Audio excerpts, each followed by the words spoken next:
Assalamualaikum warahmatullahi wabarakatuh. Alhamdulillah, selalu kita memuji Allah subhanahu wa ta'ala, zat yang paling pantas untuk dipuji, dicintai, dihormati dan ditunduki.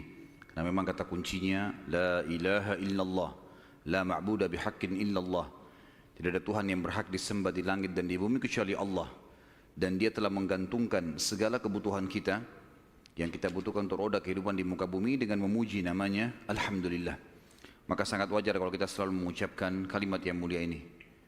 Juga kita banyakkan salam hormat kita kepada manusia terbaik yang telah membawa kepada kita hukum halal haramnya Sang Pencipta, sehingga kita punya panduan hidup. Dan juga Sang Pencipta Allah telah menjadikan mengucapkan salam hormat kepada manusia terbaik ini sebagai ibadah buat kita dan pendekatan diri kepadanya. Juga dari sisi yang lain Sang Pencipta Allah bersama malaikatnya mengucapkan salam hormat kepada manusia terbaik ini. Maka sangat wajar kalau kita selalu mengucapkan salawat dan taslim kepada Nabi besar Muhammad sallallahu alaihi wasallam. Setelah panjang lebar kita jelaskan masuk Yahudi ke Jazirah Arab, Nasrani, bagaimana juga kekuatan dari Najasyi Afrika masuk ke Yaman, bagaimana Yaman dikuasai oleh Persia, kemudian bagaimana akhirnya wilayah Yaman masuk Islam. Kita akan masuk sekarang lebih dalam lagi membahas tentang kelahiran Nabi Sallallahu Alaihi Wasallam. Kita akan masuk mengerucutkan bahasan ke Mekah. Bahasan ini tentu akan saya mulai dari seorang tokoh Mekah bernama Qusay bin Kilab. Qusay bin Kilab. Qusay bin Kilab ini adalah salah satu keturunan dari Fikhir. Dan Fikhir adalah nama lainnya Quraisy. Jadi Quraisy itu julukan, karena si Fikhir ini seperti saya jelaskan tadi siang, kalau seseorang di negeri Arab atau suku Arab itu memiliki kelebihan fisik, kepintaran, kekayaan, keturunan, maka dinisbatkan suku padanya. Kebetulan dari turunan Ismail alaihissalam di Mekah dan turunan suku Jurhum, ada satu orang yang sangat menonjol bernama Fikhir, dan Fikhir ini karena dia menonjol maka diberikanlah nama lainnya Quraisy. Dinisbatkanlah suku Mekah namanya Quraisy. Salah satu turunan Fikhir ini yang merupakan turunan Ismail alaihissalam dan turunan suku Jurhum adalah Qusay bin Kilab. Kalau teman-teman masih ingat, di pertemuan kita pada bulan yang lalu saya pernah menekankan tentang kisah Mekah awalnya dihuni oleh suku Jurhum yang hijrah dari Yaman, kemudian tinggal bersama Hajar dan Ismail alaihi wassalam. Berjalan bertahun-tahun sampai Ibrahim dan Ismail alaihi wassalam meninggal dunia, datang satu suku Arab yang ingin merebut Mekah dan berhasil, namanya suku Khuza'ah. Masih ingat ya? Tidak ada suara, senyap, berarti memang lupa semua. Jadi suku Khuza'ah ini datang merebut, dan salah satu pimpinan Khuza'ah Amr bin Luhai yang memasukkan patung di Jazirah Arab di Mekah, gitu kan. Suku Khuza'ah ini berkuasa di Mekah sampai 500 tahun. Dan pada saat Jurhum dikalahkan oleh Khuza'ah, suku Jurhum sempat menimbun air Zam-Zam. Jadi 500 tahun mereka memimpin di Mekah, nggak ada sama sekali air. Kita bahas sekarang tentang keadaan satu orang tokoh ini, karena kalau panjang kita ceritakan panjang lebar Mekah ini cukup panjang, tokoh-tokohnya banyak, tapi saya ingin mengerucutkan ke Qusay bin Kilab. Qusay bin Kilab ini salah satu turunan Jurhum dan turunan Ismail alaihissalam. Dia sempat berpikir, bagaimana bisa ini setelah 500 tahun ya, bagaimana bisa Mekah ini yang tadinya dikuasai oleh suku dia Jurhum dan juga kakeknya Ismail alaihissalam direbut oleh Khuza'ah. Walaupun di Mekah itu suku Khuza'ah sama suku Jurhum sudah berbaur ya, karena sudah terlalu lama ratusan tahun, akhirnya mereka berbaur satu sama yang lain, tetapi tetap kekuasaan kerajaan di bawah kekuasaan Khuza'ah. Qusay bin Kilab lalu memperbaiki keadaan ekonominya. Dia berbisnis, dia berdagang, sampai Allah membukakan kekayaan yang sangat banyak. Pada saat itu teman-teman sekalian, Raja Mekah dari suku Khuza'ah bernama Hulail.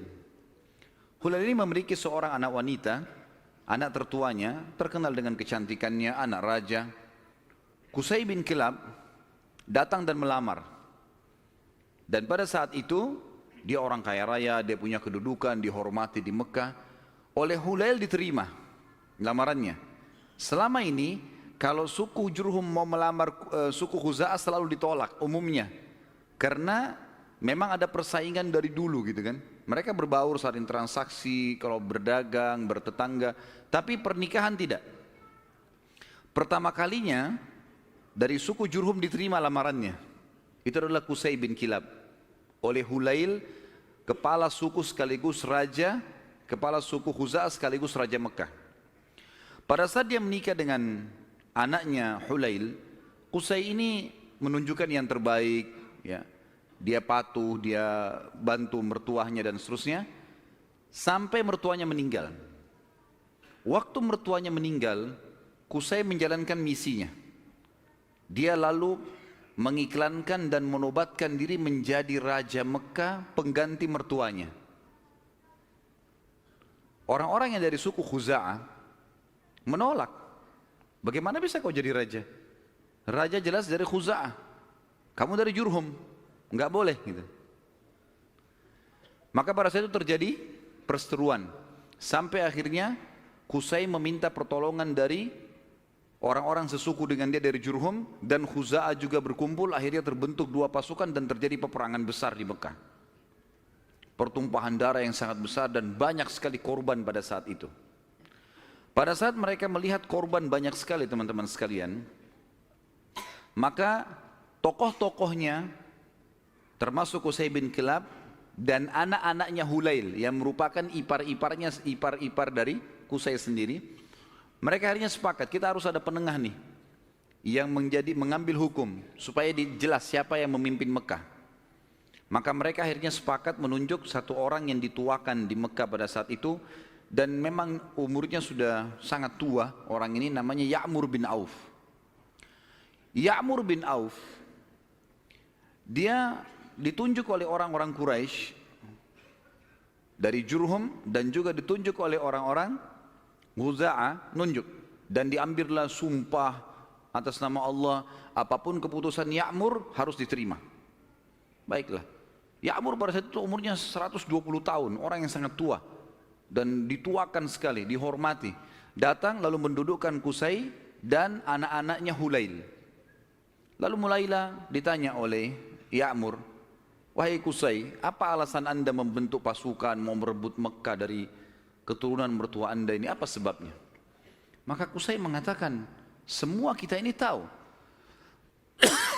kisah Mekah ini berawal dari kakek saya yang bernama Ismail, dan Ismail seorang nabi. Ismail menikahi suku Jurhum, anak kepala suku Jurhum, dan itu turunan kami. Kami yang membentuk komunitas di Mekah, kami yang membentuk ekonominya, kami yang membangun Ka'bah, kami yang semuanya disebutkan. Sementara Qusay menyebutkan ini, anak-anaknya Hulail dari suku Khuza'ah nggak bisa ngomong apa-apa, karena memang semuanya betul. Memang tidak ada. Khuza'ah ditanya, lalu kalian punya apa? Nggak ada. Tidak ada andilnya di Mekah. Cuma datang pasukan dari luar menyerang Mekah, kemudian langsung menguasai. Nggak ada andil sama sekali. Tiba-tiba pada saat itu Ya'mur mengambil sebuah keputusan, mengatakan keputusan yang mutlak, seluruh Mekah, kerajaannya, kekuasaannya, pengurusan jemaah hajinya, pengurusan Ka'bahnya, ya, semuanya untuk Qusay bin Kilab. Maka dengan keputusan ini teman-teman sekalian, Qusay bin Kilab menjadi Raja Mekah. Menjadi Raja Mekah. Dan pada saat itulah kerajaan yang sudah hilang 500 tahun dari keturunan Jurhum kembali. Pada saat itu Qusay melakukan banyak sekali perkembangan di Mekah, di antaranya dia membangun sebuah tempat namanya Darun Nadwa. Darun Nadwa ini oleh Qusay dibuat sangat luas, sangat besar, sebuah auditorium kalau kita sekarang sangat luas gitu kan. Tapi belum ada buku sejarah yang menyebutkan seberapa luas, seberapa dia menampung manusia. Tapi dari buku-buku sejarah disebutkan Darun Nadwa pada saat itu multifungsi. Dilakukan apa saja di situ. Pertemuan orang-orang Mekah, pertemuan tokoh-tokoh Mekah, sampai Qusay bin Kilab melarang siapapun orang Mekah menikah kecuali di Darun Nadwa. Harus di Darun Nadwa. Kalau anak bayi baru lahir, bawa ke Darun Nadwa. Pokoknya Darun Nadwa ini menjadi simbolnya Mekah. Termasuk juga pada saat orang-orang Quraisy ingin memerangi Nabi SAW, nanti kita akan belajar pada saat beliau mau hijrah pun ke Madinah atau mau dibunuh, itu mereka kumpulnya di Darun Nadwah ini. Qusay bin Kilab pada saat sudah mulai tua teman-teman sekalian, dia memperhatikan di antara anak-anaknya, anaknya banyak sekali. Tapi ada dua orang yang menonjol, artinya anak pertama bernama Abduddar dan anak kedua bernama Abdul Manaf. Sudah hafal belum? Ngangguk-ngangguk saja. Allahu alam, faham atau enggak tahu. Abduddar dan Abdul Manaf. Abduddar anak pertamanya si Qusay. Abdul Manaf anak kesekian. Saya tidak temukan anak keberapa, tapi Abduddar karena anak pertama biasanya kalau dinisbatkan nama seseorang adalah nama anak pertamanya. Jadi Qusay ini dipanggil Abu Abduddar gitu. Tapi Abduddar ini orangnya lemah secara fisik. Dia nggak punya keterampilan, nggak punya kepintaran, sehingga tidak punya kedudukan di tengah-tengah masyarakat. Sementara adik-adiknya semua, terutama Abdul Manaf, menonjol sekali. Punya suara, berdagang, majulah gitu. Maka Qusay ingin anaknya ini, Abduddar, punya kedudukan. Apa yang dia lakukan? Pada saat dia mau meninggal, dia tulis sebuah keputusan surat, kalau saya meninggal, semua kerajaan, semua pengurusan Ka'bah, jemaah haji, itu di tangan Abduddar. Waktu Qusay meninggal dunia, surat dibuka, ditemukan tertulis seperti itu, maka semua anak-anaknya patuh. Keputusan raja. Abduddar akhirnya menjadi raja. Berjalan waktu teman-teman sekalian, Abduddar wafat. Pada saat wafat, keturunan Abduddar mau melanjutkan kerajaan ayahnya, tapi turunan Abdul Manaf tidak setuju, nggak bisa. Abduddar ini, paman kami dulu ini, ayah kalian, itu dipilih oleh kakek kita semuanya, Qusay, karena dia nggak punya kedudukan dan kemuliaan. Sudah dikasih dan sudah berhasil, sekarang nggak bisa kembali kepada kalian. Harusnya ini dibagi rata. Sampai mereka pada saat itu hampir perang satu sama yang lain. Sama lagi. Dicarilah hakim di antara mereka dan akhirnya kesimpulannya dibagi. Pembagian ini teman-teman sekalian adalah dibagi Abduddar khusus mengurus keturunan Abduddar, khusus mengurus semua yang berurusan dengan jemaah haji.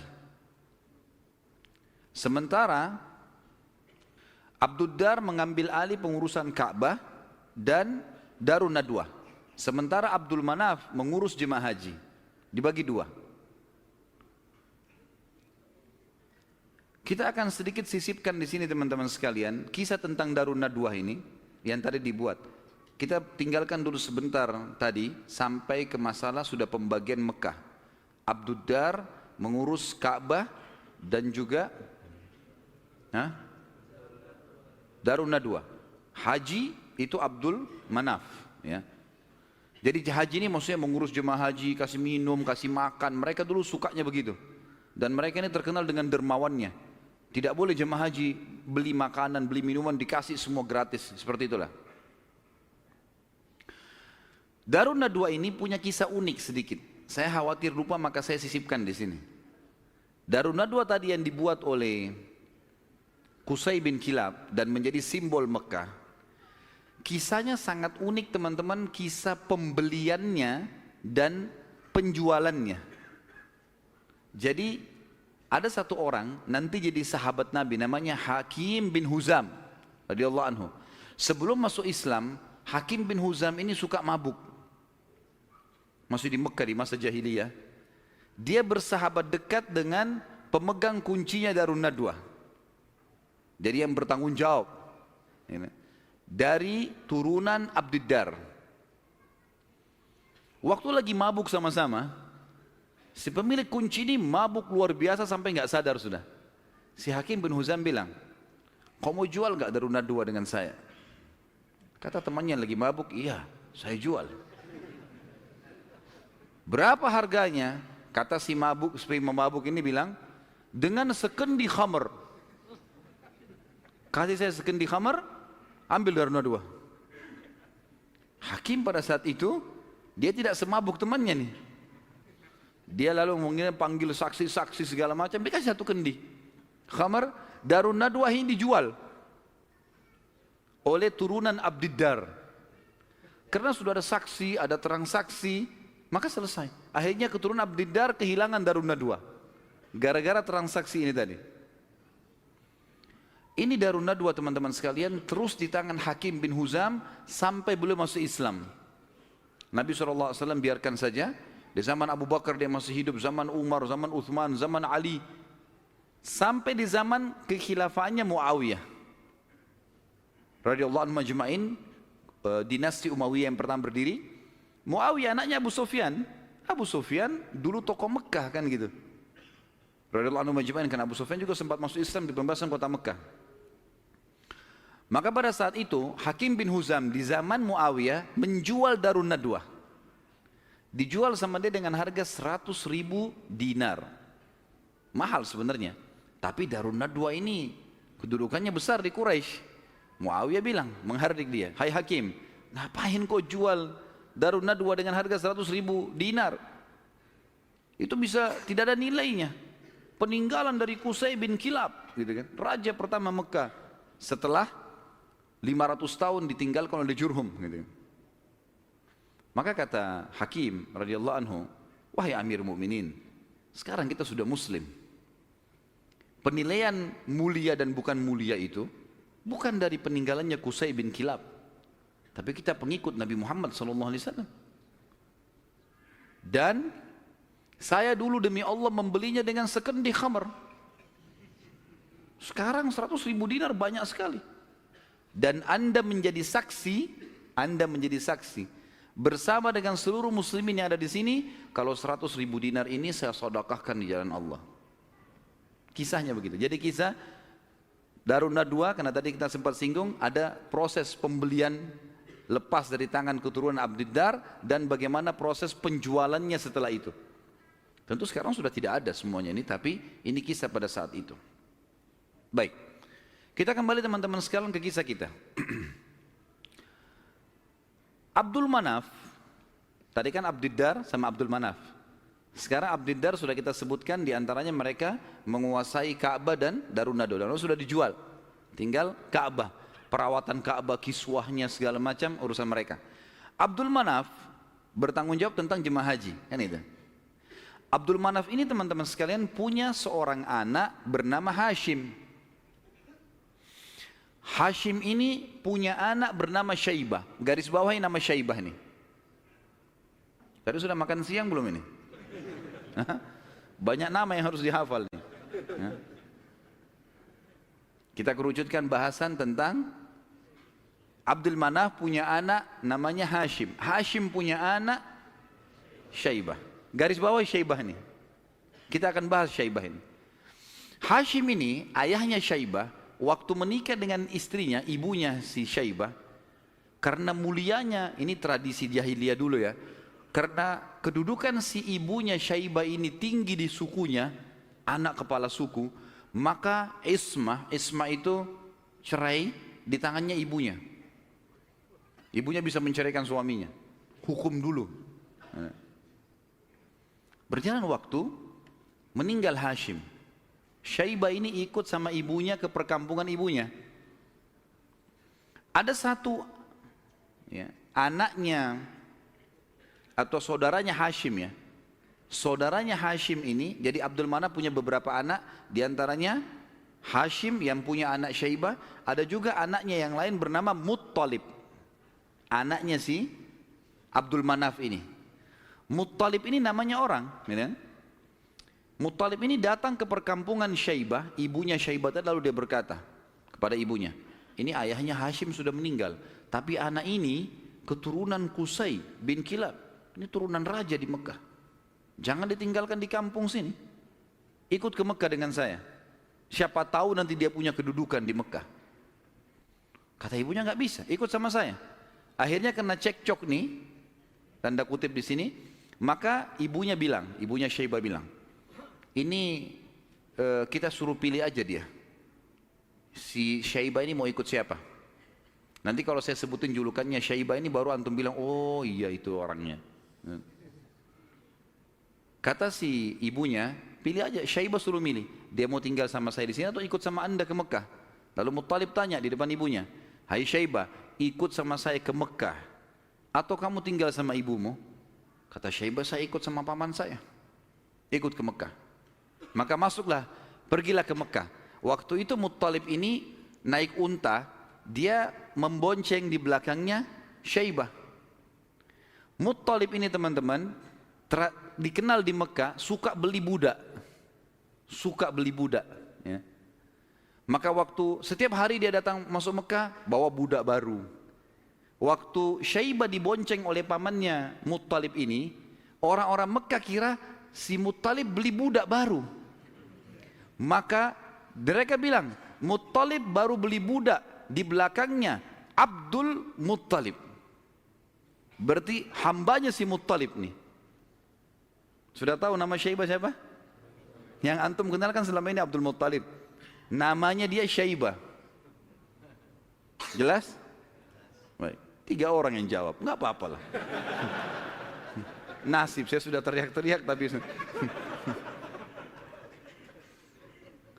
Abdul Muttalib berarti namanya Syaibah. Jadi Abdul Muttalib bukan Muttalib nama Allah ya. Ini nggak ada dalam Asmaul Husna gitu. Tetapi di sini Muttalib nama pamannya. Karena sering beli budak, kemudian dia membonceng ponakannya. Orang-orang Mekah kira ini adalah budak baru. Maka dibilang Abdul Muttalib, hambanya Muttalib. Tapi karena itu sudah menjadi buah bibir di Mekah, akhirnya terkenal dengan Abdul Muttalib. Baik. Abdul Muttalib ini yang tentu kita sudah tahu adalah kakek Nabi SAW. Kita masuk mengerucutkan bahasan sekarang ke Abdul Muttalib nih, si Syaibah. Kita sudah kerucutkan bahasan dari Abdul Manaf, ada anaknya Hashim, Hashim punya anak Syaibah. Syaibah ini Abdul Muttalib. Kita harus kerucutkan begitu supaya nanti ngerucut ke Nabi SAW. Karena kalau melebar akan jalur nasab Quraisy banyak sekali. Abdul Muttalib ini pada saat dia masuk ke Mekah, kemudian dia menikah, Allah karuniakan dia 1 orang anak. Anaknya diberi nama Harith, 1 anak dikasih. Waktu Harith sudah mulai bujang, mencapai umur sekitar 17 tahun, Abdul Muttalib ini Syaibah mimpi malam-malam. Dia mendengar suara dalam mimpinya, ihfirit tiba. Maksudnya galilah tiba. Tiba itu sesuatu yang baik. Lalu dia bertanya, mat tiba, apa itu tiba? Hilang suara itu. Hari kedua dia mimpi lagi, dengar lagi suara, ihfiril barrah, galilah sesuatu yang baik, yang bermanfaat. Dia tanya, mal barrah, apa itu barrah? Yang baik itu apa? Hilang lagi suara itu. Hari ketiga dia mimpi lagi, ihfiril madmunah, gali sesuatu yang terjamin. Dia tanya, mal madmunah, apa itu madmunah? Hilang lagi. Hari keempat baru dia mimpi dan dia dengar ihfir zamzam, galilah zamzam itu. Zamzam ini di zaman itu cuma seperti sebuah histori lama, kenangan. 500 tahun tidak ada sumur zamzam, hilang. Jadi selama Khuza'ah berkuasa teman-teman sekalian di Mekah, mereka selalu mendatangkan air dari luar, beli mahal dari luar Mekah, sumur-sumur di luar Mekah. Abdul Muttalib ini pernah dengar kalimat Zamzam, penasaran dia. Terus dia tanya, dalam mimpi dia tanya, Mas Zamzam, apa itu Zamzam? Lalu keluarlah suara itu mengatakan, dan dia dengar pada saat itu ya, kalau dalam buku-buku sejarah disebutkan, La tanzifu abada, sesuatu yang tidak akan pernah rusak, wala tarum, juga ya, sesuatu yang selalu bersih dan tidak akan pernah rusak. Taskil hajijal a'zam, engkau akan memberikan dengannya air para jemaah haji. Dikatakan wahia bainar rafthi waddam, tempatnya air zam-zam itu berada di antara rafath. Rafath itu bisa berarti busanya darah, atau memang darah yang bercampur, busa yang bercampur dengan darah, atau memang busa air biasanya.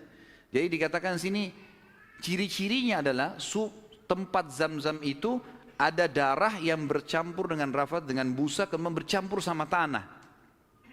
Lalu dikatakan lagi dalam mimpinya, inda naqratil gurabil a'sam, di bawah patokannya burung gagak yang memiliki warna keputih-putihan. Inda qaryatin naml, di atas atau di sekitar sarang semut. Seperti itu dalam mimpinya. Maka Abdul Muttalib bangun pagi-pagi, penasaran dia dengan mimpi ini. Dan dia tahu mimpi ini gak mungkin main-main. 3 hari, 4 hari berturut-turut, kemudian dia disuruh gali, dia bawa cangkulnya, datang di sekitar Ka'bah. Dia cuma tebak saja kemungkinan dekat Ka'bah nih, karena tidak ada tempat yang lebih agung di Mekah daripada Ka'bah. Dia datang dekat Ka'bah. Dan kalau masih ingat dulu pada pertemuan kita di bulan yang lalu, ada penjelasan tentang 2 patung yang disembah di Mekah, Isaf dan siapa yang ingat? Kalau lupa saya nggak datang lagi Balikpapan. Isaf dan Nailah. Isaf kan nama laki-laki, Nailah nama perempuan. Yang dulu mereka saling suka, akhirnya mereka berzina depan Ka'bah dan dikutuk menjadi patung. Kan dulu waktu sebelum Amr bin Luhai datang ke Mekah, patung Isaf ditaruh di Gunung Safa, patung Nailah ditaruh di Gunung Marwah, untuk peringatan bagi orang-orang. Nih, hati-hati kalau berzina depan Ka'bah dikutuk begini nih, gitu. Tapi oleh Amr bin Luhai yang membawa patung masuk ke Jazirah Arab, dia angkat patung Isaf dan Nailah, dipindahin dekat Ka'bah, disuruh orang Mekah sembah. Tapi orang sudah lupa sejarahnya karena kejadian Isaf dan Nailah dikutuk ini jauh sebelum Amr bin Luhai. Ringkas cerita, di depan Ka'bah antara Hajar Aswad dengan Hijr Ismail itu ada patung Isaf dan Nailah. Ada satu suku Arab teman-teman sekalian datang ke situ antara Isaf dan Nailah nyembeli sapi. Tiba-tiba pada saat Abdul Muttalib lagi duduk, lagi memperhatikan ke arah Ka'bah di antara Isaf dan Nailah, kemudian ada orang nyembeli sapi. Waktu disembeli darahnya ngucur. Darah itu berbusa. Dan karena dia ngucur, jalan sampai berada di sekitar Isaf dan Nailah. Dia kurang lebih jangan dibayangkan ini Ka'bah, ini Hajar Aswad dan ini Hijr Ismail. Isaf dan Nailah itu ditaruh cukup jauh ya, agak berjarak antara Hajar Aswad jauh ke belakang dengan Hijr Ismail juga jauh. Jadi di kiri kanan ya. Tempat itu sangat luas. Jadi jangan difahami tadi ini misalnya Ka'bah kemudian di sini posisinya, tapi agak jauh di kiri kanan. Maka pada saat itu darah ini mengucur dari patung Isaf itu menuju ke tempat di tengah-tengah di situ. Pada saat itu di tengah-tengah. HP-nya siapa nih? Pada saat itu patungnya, darahnya ngalir, kemudian darah itu ngalir menuju ke tengah-tengah antara Isaf dan Nailah ini, dan ada seperti tempat agak turun di lembah Mekah kan waktu itu masih pasir, lalu darah itu berkumpul di situ. Jadi akhirnya darah sama pasir bercampur. Abdul Muttalib lihat ini isyarat pertama nih. Mimpinya kan tadi darah yang mengalir berbusa yang bercampur dengan tanah, gitu kan. Lalu kemudian dia dekatin tempat itu, darah yang berkumpul itu. Dia temukan tiba-tiba ada burung gagak yang berwarna hitam. Burung gagak biasanya warna hitam ya. Tapi kalau ada burung gagak yang di bagian sayapnya itu ada beberapa bulu warna putih, namanya a'sam dalam bahasa Arab, gurabil a'sam. Maka dia lihat ada burung gagak. Burung gagak ini mengepakin sayapnya dan mematuk-matuk di atas sekitar darah itu. Dia lihat isyarat yang kedua. Isyarat yang ketiga adalah di situ ada sarangnya semut. Dia lihat ke dekat kakinya, ternyata ada beberapa ekor semut yang menggigit kakinya dia. Dia melihat ada lubang di situ. Maka dia bilang kepada anaknya Harith, saya mau menggali di sini. Siapapun jangan mengganggu saya. Maka dia angkat cangkulnya. Tapi kita jangan lupa, ini depan Ka'bah. Orang-orang lagi banyak tawaf waktu itu, walaupun banyak berhala. Dia angkat cangkul, orang jadi bahan perhatian. Tokoh-tokoh Quraisy pada datang semua. Lalu tokoh-tokoh Quraisy mengatakan, hai Abdul Muttalib, apa yang kau lakukan? Kata Abdul Muttalib kepada Harith, singkirkan mereka dari saya, sibukkan. Jangan sampai mereka dekatin saya. Terus saja Harith menyibukkan orang-orang Quraisy dan Abdul Muttalib terus saja mencangkul sampai ujung cangkulnya menyentuh bibirnya sumur itu. Sumur Zam-Zam. Dan dengan kuasa Allah, airnya muncrat keluar. Pada saat airnya muncrat keluar, Abdul Muttalib mengatakan, Allahu Akbar. Karena memang mereka menggunakan bahasa Arab dan kalimat Allahu Akbar itu sudah biasa mereka ucapkan. Gitu kan? Maka orang-orang Quraisy tahu kalau Abdul Muttalib sudah dapat target. Dan mereka kaget waktu lihat air muncrat. Air di depan Ka'bah. Selama ini selalu ambil dari luar. Ini kemuliaan abadi gitu kan. Maka tiba-tiba orang Quraisy datang, hai Abdul Muttalib, air ini kita punya sama-sama. Kata Abdul Muttalib, dari mana sama-sama? Saya mimpi, saya yang cangkul, saya yang dapat. Dari mana kalian punya sama-sama nih? Ribut nih. Abdul Muttalib bilang, ini punya saya. Quraisy bilang enggak, dikeroyokin Abdul Muttalib pada saat itu. Ribut, akhirnya mereka sepakat panggil hakim lagi. Ini hakimnya nih, cari penengah. Bagaimana caranya supaya ini bisa ditengahi, gitu kan? Insya Allah masalah di tengah ini kita lanjutkan habis salat Isya. Subhanakallahumma bihamdika asyhadu an la ilaha illa anta astaghfiruka wa atubu ilaik. Wassalamualaikum warahmatullahi wabarakatuh. Assalamualaikum warahmatullahi wabarakatuh. Alhamdulillah wassalatu wassalamu ala Rasulillah. Kita lanjutkan bahasan kita. Akhirnya Abdul Muttalib setelah menemukan sumur Zam-Zam, orang-orang Quraisy tetap menuntut untuk dibagi. Dan Abdul Muttalib bertahan. Nggak bisa nih. Saya mimpi, saya yang gali, saya yang temukan. Gimana kalian merasa punya hak di situ? Ribut, akhirnya dicarilah penengah. Dan pada saat itu mereka tidak lagi ke Ya'mur, tapi mereka pergi ke dukun Bani Sa'idah. Ada satu dukun wanita di Madinah, waktu itu disegani. Dan memang pada saat itu dukun-dukun ini luar biasa pengaruhnya. Pergilah Abdul Muttalib bersama dengan tokoh-tokoh Quraisy. Saya tidak temukan jumlah mereka berapa orang, tapi yang jelas mereka semuanya pergi ke sana. Tiba di kota Madinah, ternyata dukun tersebut pergi ke Khaybar. Wilayah lain, nanti akan ada bahasan masalah Khaybar, tapi yang jelas pergi ke Khaybar. Abdul Muttalib sepakat dengan teman-temannya, kejar aja tuh, kita ke Khaybar. Antara Madinah sama Khaybar cukup jauh dan ada padang pasir yang luas sekali. Mereka belum pernah ke Khaybar sebelumnya, jadi masih menerka-nerka jalan. Di tengah jalan mereka kehabisan air. Mau balik ke Madinah jaraknya jauh. Mau menuju ke Khaybar belum jelas tujuannya. Air habis. Panas lagi sangat terik pada saat itu. Mereka bermusyawarah, kira-kira bagaimana jalan keluarnya nih? Akhirnya orang-orang Quraisy selain Abdul Muttalib sepakat mengatakan, kayaknya kita pasti mati nih. Nggak ada air. Kembali ke Madinah bisa mati tengah jalan, menuju ke Khaybar juga nggak jelas bisa mati tengah jalan. Ya sudahlah, kita pasti mati, lebih baik kita gali kubur saja. Riwayatnya begitu, kisahnya begitu. Gali kubur. Dari sekian orang ini, nanti setiap siapa yang mati duluan dikubur oleh temannya. Minimal nanti ada satu orang yang tidak tertutup kuburannya, yang lain semua tertutup. Akhirnya mereka pada gali kuburan, kecuali Abdul Muttalib nih. Abdul Muttalib bilang ini bukan ide yang tepat nih. Masa kita menyerah? Lebih baik coba kita cari jalan. Teman-temannya bilang percuma mau kemana? Abdul Muttalib naik ke atas untanya. Begitu untanya bergerak, dari pijakan kakinya untanya Abdul Muttalib keluar muncrat air di padang pasir itu. Keluar mata air.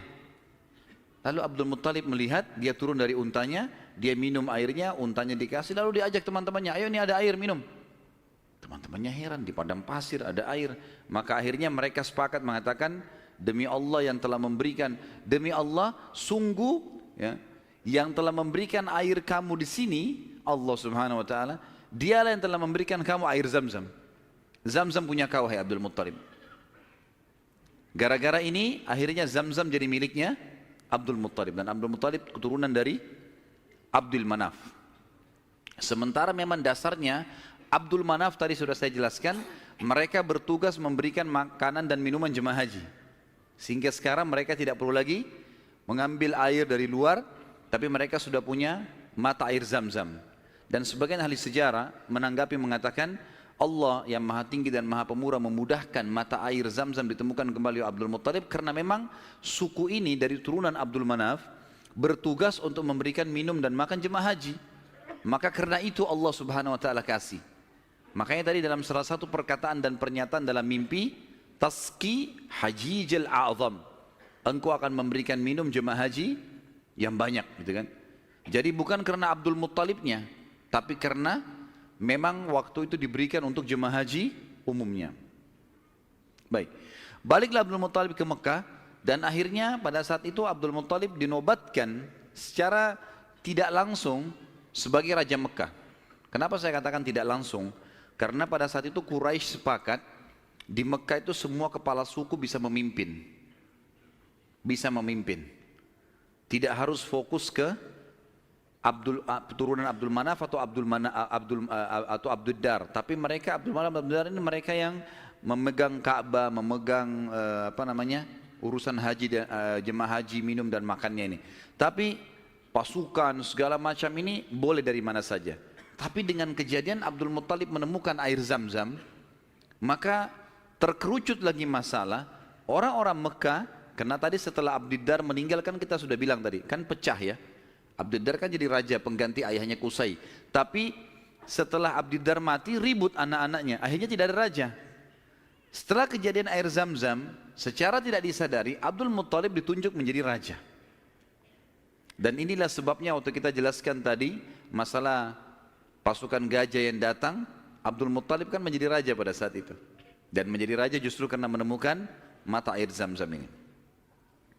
Abdul Muttalib pada saat itu mulai naik kedudukannya, namanya jadi tambah baik dan seterusnya. Memang orangnya sangat dermawan.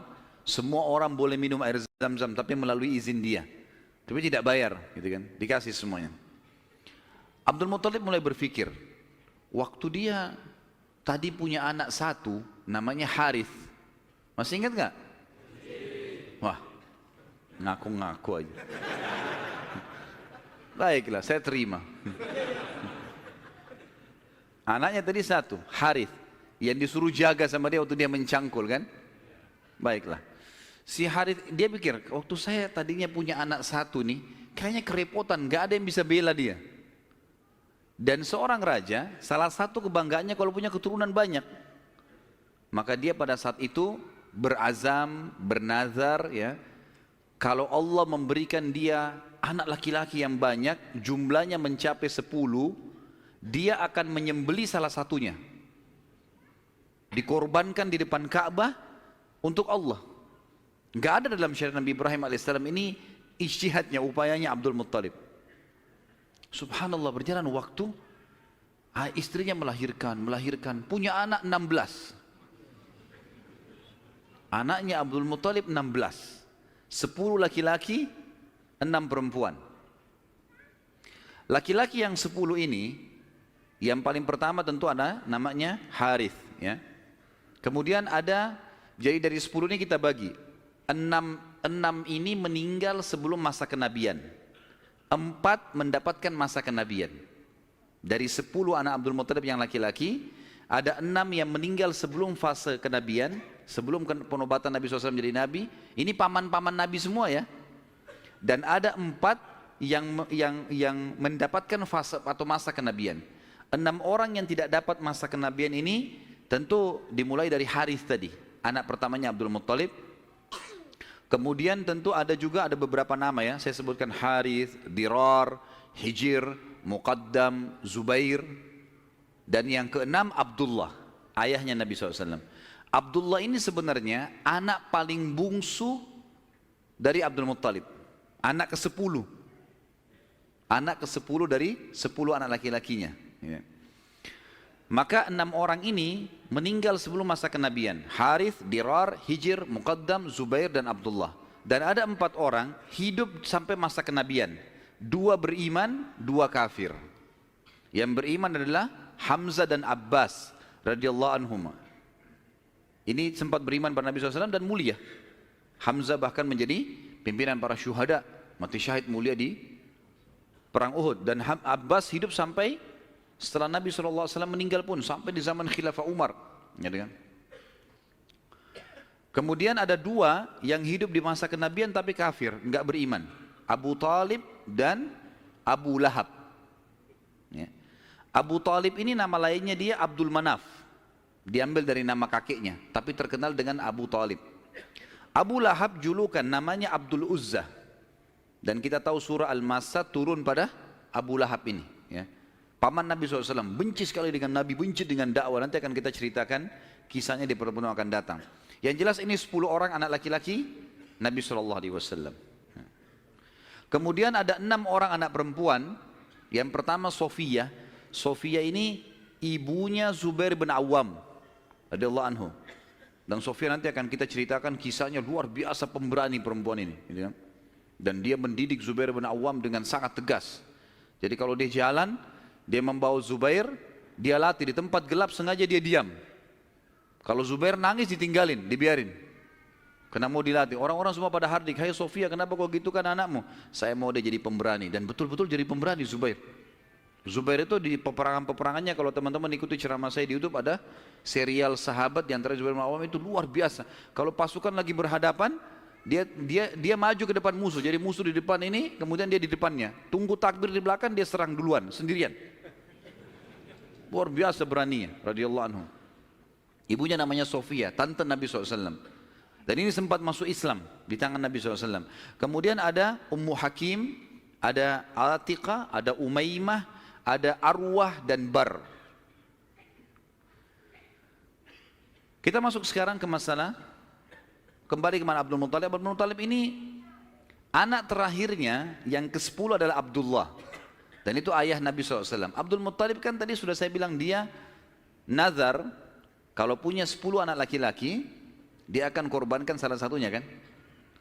Lalu dia datang ke dukun di Mekah, dan dia berkata pada dukun itu, acaklah nama anak-anak saya. Tradisi mereka pada saat itu suka sekali mengundi nasib. Kalau di dalam agama kita disebutkan tradisi mereka namanya tatayur, menggandun nasib sama benda atau sama burung. Orang-orang Arab itu kalau orang Quraisy dulu, mereka kalau mau safar, mereka ambil bulu, kemudian mereka tulis safar. Bulu yang kedua tidak safar, bulu ketiga kosong. Dimasukin dalam kotak, kemudian dia ambil salah satunya tidak sambil tidak dilihat. Kalau keluar kata-kata safar, dia yakin di perjalanannya aman. Tradisi jahiliyah, mereka salah pada saat itu tentunya. Kemudian kalau keluar tidak safar, mereka tidak boleh safar. Kalau mereka safar berarti kena musibah. Kalau keluar bulu yang tidak ada tulisannya, maka dia ulangi. Ada cara yang lain sampai dapat safar atau tidak safar ya. Kalau ada tradisi yang lain adalah kalau mengacak nama, maka mereka menulis nama di batu, lalu batu ini dibalik, kemudian ditaruh lalu diacak, dikeluarkanlah. Kalau mereka butuh sesuatu dengan cara seperti itu. Ya. Dan ini ditarik dalam hampir setiap kehidupan mereka, mau beli rumah, mau apa saja selalu ditulis di batu, terus diacak di batu, itu mengundi nasib dengan itu. Abdul Muttalib datang kepada satu dukun mengatakan, tulis nama anak-anak saya laki-laki ini, semua dari Harith sampai Abdullah. Tulis semuanya 10 orang, acak. Siapa yang keluar namanya, itu yang saya korbankan. Dan kalau nama Abdullah selamat, tidak keluar, maka saya langsung eksekusi. Karena Abdullah anak paling bungsu dan paling disayang oleh ayahnya Abdul Muttalib. Seperti itulah. Baik, diacaklah batu ini, diambil batu, keluar namanya Abdullah. Abdul Muttalib berat sebenarnya, ini anak paling bungsu disayang. Musyawarah sama anak-anaknya gimana? Nggak apa-apa ya, acak aja lagi. Acak lagi, yang kedua kali namanya Abdullah lagi. Sampai 3 kali. Namanya Abdullah terus yang diambil, keluar. Padahal ini batu diacak 10 nama. Kata Abdul Muttalib, berarti sudah memang anak ini nasibnya. Bawa Abdullah. Dibawalah Abdullah ini ke depan Ka'bah, ditaruh di atas sebuah batu. Biasanya mereka taruh di situ sembelihan, taruh kambing, taruh apa, dipegang di atas batu itu, baru mereka sembelih untuk berhala-berhala gitu kan. Ditaruhlah Abdullah, mau disembelih sama dia. Ikat tangannya, ikat kakinya, angkat pedang, mau disembelih. Orang-orang Quraisy lihat, apalagi yang Abdul Muttalib buat nih. Datang tanya, hai Abdul Muttalib, apa yang kau lakukan? Saya sudah nazar, kalau Allah kasih saya 10 anak, saya sembelih salah satunya. Dan saya sudah acak nama-nama anak saya yang keluar anak ini. Saya mau jalankan nazar saya. Orang-orang Quraisy bilang, nggak bisa, jangan. Mereka berusaha tahan. Akhirnya Abdullah ini ditarik-tarik. Ini. Sampai akhirnya karena ditarik-tarik, ada orang Quraisy yang sempat menarik bagian badannya dan ada yang menarik kupingnya sampai kuping Abdullah itu sempat luka. Maka ada julukan sendiri dikatakan Abdullah yang luka kupingnya. Gitu. Ayah Nabi SAW. Baik. Pada saat itu orang-orang Quraisy mengatakan, wahai Abdul Muttalib, sadarlah. Kalau kau lakukan ini sementara kamu adalah tokoh masyarakat di Mekah, maka akan menjadi sebuah tradisi nanti ini. Akhirnya setiap orang punya 10 anak laki-laki, 1 disembelih. Dan apa kenikmatannya orang kalau sudah punya anak disembelih gitu? Jangan dilakukan. Mari kita berhukum lagi. Cari hakim. Kembali kepada wanita dukun di Madinah. Suku Sa'idah tadi. Yang tadi pada saat pertama mau cari air zam-zam, mau miliknya siapa air zam-zam, kan mereka ke Madinah. Tapi dukunnya kan pergi ke Khaybar, nggak ketemu. Tidak sempat ketemu, akhirnya dapat air dari telapak kaki untanya Abdul Muttalib. Sekarang nggak, mereka pergi lagi ke sana ke Madinah, ketemu sama dukun itu. Tanya, bagaimana nih? Tentu ini bukan kita sedang mempromosikan dukun, dukun haram dalam agama. Setelah Islam datang nggak ada dukun ini. Kata Nabi SAW, siapa yang datang kepada dukun bertanya saja, bertanya. Terka tangannya, terka apa segala macam, tidak diterima sholatnya 40 hari. Yang datang bertanya, percaya kufur kepada apa yang diturunkan kepada Muhammad SAW. Tapi kita sedang merentet histori pada zaman itu ya. Baik, pada saat itu teman-teman sekalian, dukun ini ditanya, berapa dia? Dia itu denda. Berapa dendanya orang di Mekah Quraisy kalau ada yang membunuh? Kata Abdul Muttalib, 10 ekor unta. Jadi kalau orang membunuh, supaya dia tidak dibunuh, dia harus bayar ke walinya orang yang dibunuh 10 ekor unta. Kata si dukun, tulis namanya Abdullah di batu, tulis juga 10 ekor unta di batu yang lain. Balik, acak. Ini ngundi nasib terus ini. Acak. Waktu diacak, kata dukunnya, kalau keluar namanya Abdullah, supaya Abdullah selamat, tambah batu yang ketiga, tulis 10 ekor unta lagi. Sampai Abdullah selamat. Kalau keluar nama unta, nah baru untanya, baru Abdullah selamat. Ditaruh batu 10 ekor unta sama Abdullah, diacak namanya Abdullah keluar. Tambah batu, 20 ekor unta sekarang, 10, setiap batu 10 ya. 10 ekor unta, batu kedua, keluar lagi namanya Abdullah. Terus sampai 10 batu.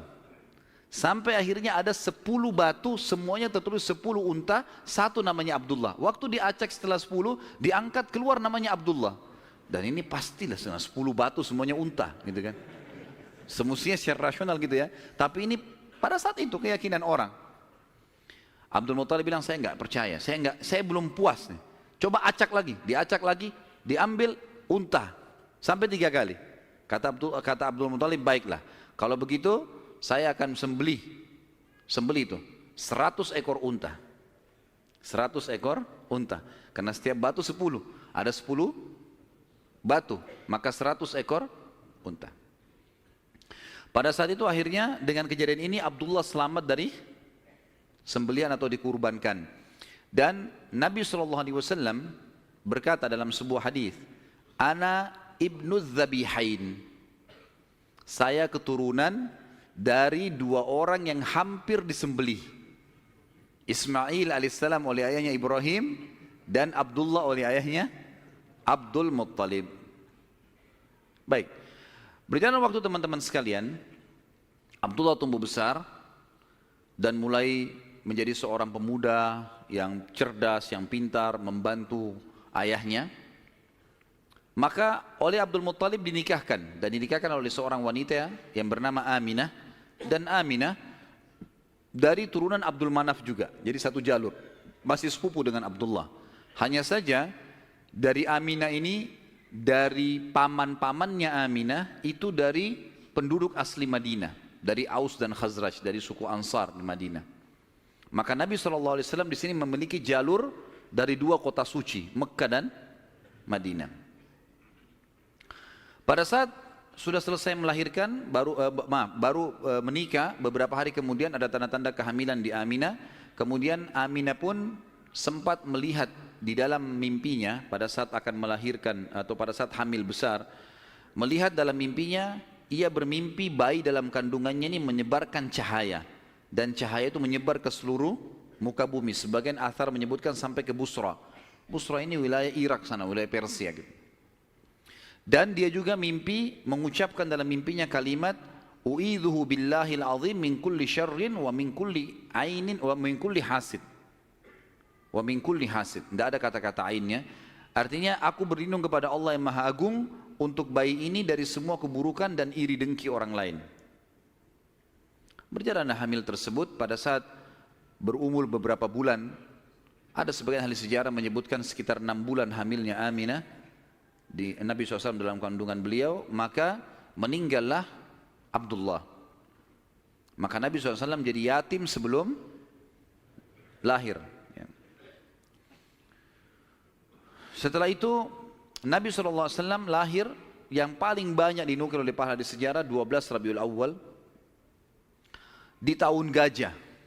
Sudah kita sebutkan tadi, tahun gajah kejadian Ashabul Fil, dan tepatnya 50 hari setelah kejadian gajah itu, penghancuran gajah, 50 harinya disitulah lahir Nabi sallallahu alaihi wasallam.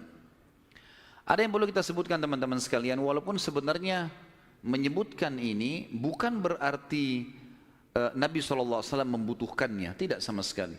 Nabi SAW jauh lebih mulia daripada tanda-tanda ini.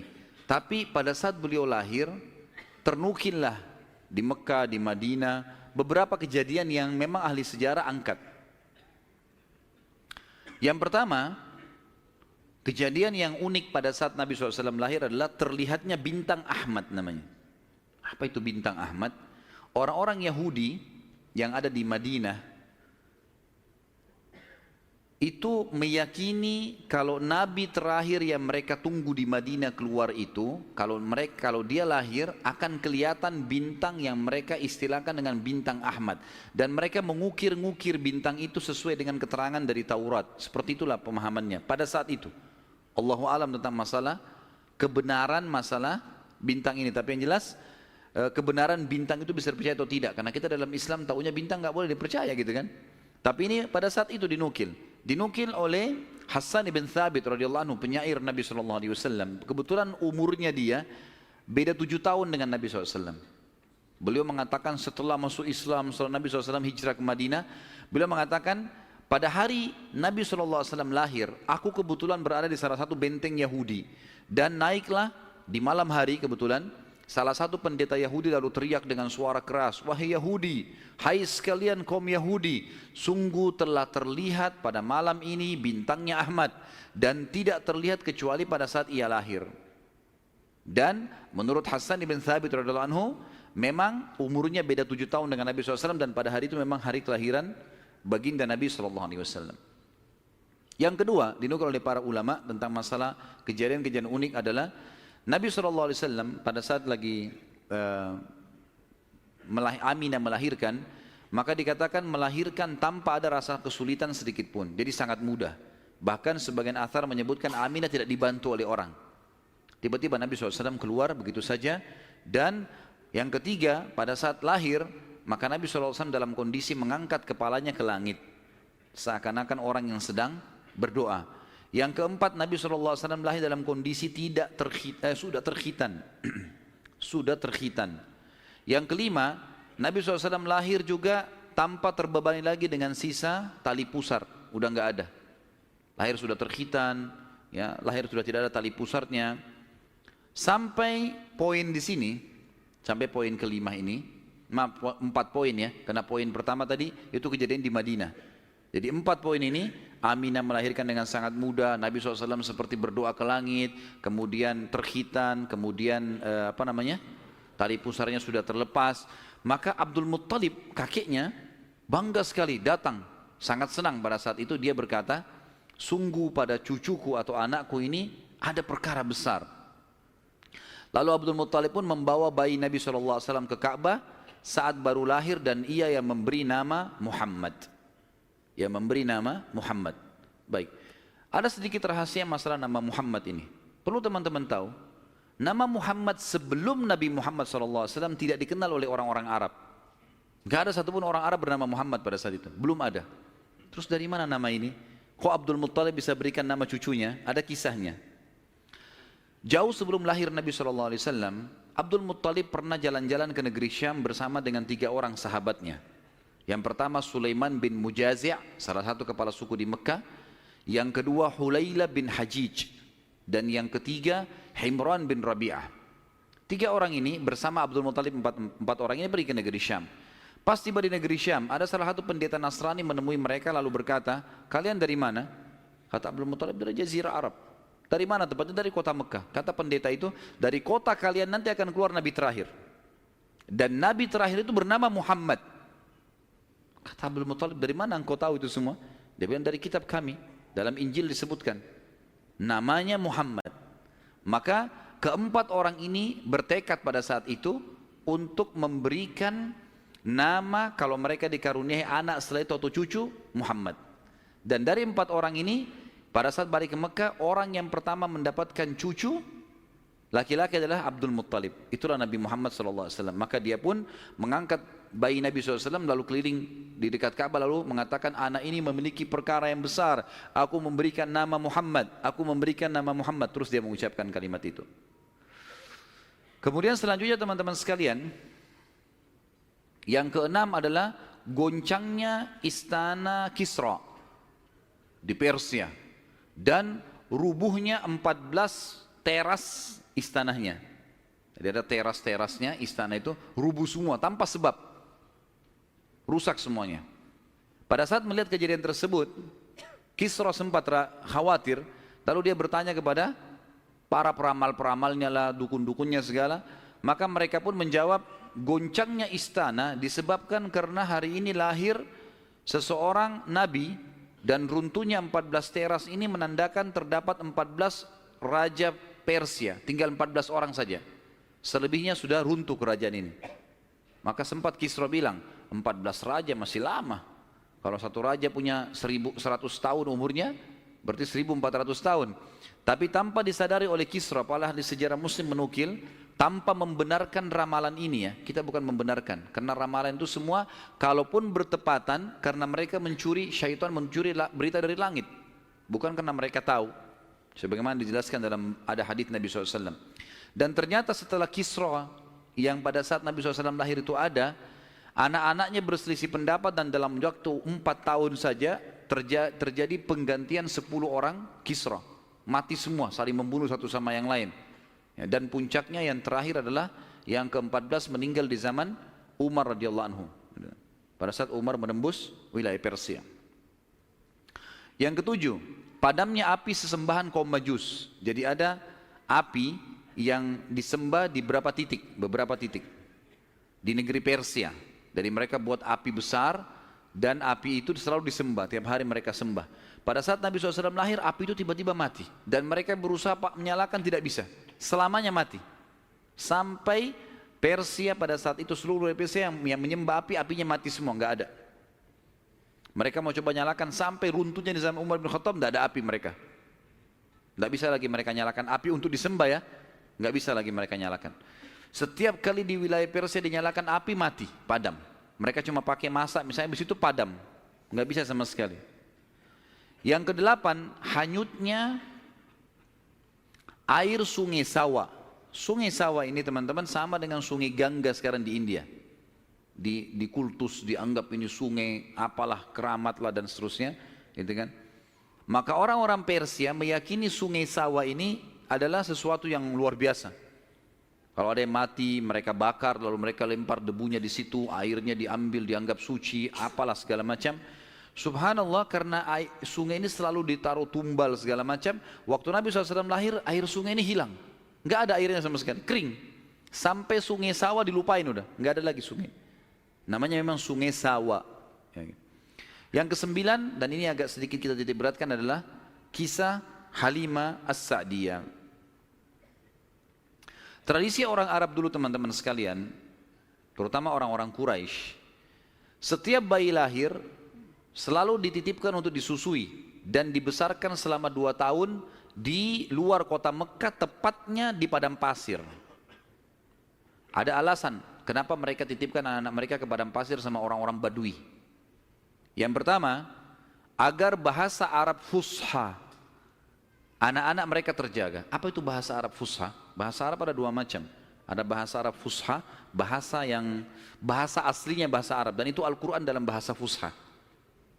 Kalau kita belajar bahasa Arab di pesantren atau di kampus-kampus, bahasa Arab yang dipakai bahasa Arab fusha.